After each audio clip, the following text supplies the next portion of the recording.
Hello, welcome to the EagleSix Airsoft test video. Today we're going to be testing this Token Marui HK416 Devgru. So this one has level 6 internal build, it's got the hardened gears, obviously gives protection over time against the stronger springs. It's got the Warhead standard type motor.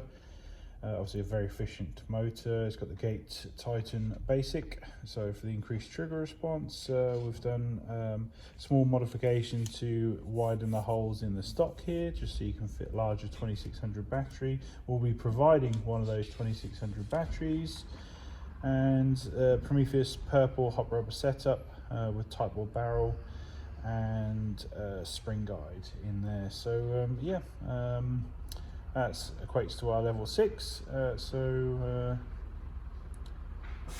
we're just going to test it now. FPS results are 342 on 2s and 256 on 3.2s, so pretty good FPS test in there.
There we go, all tested. Hopefully the build spec is everything you asked for. Any problems, let us know. Thank you.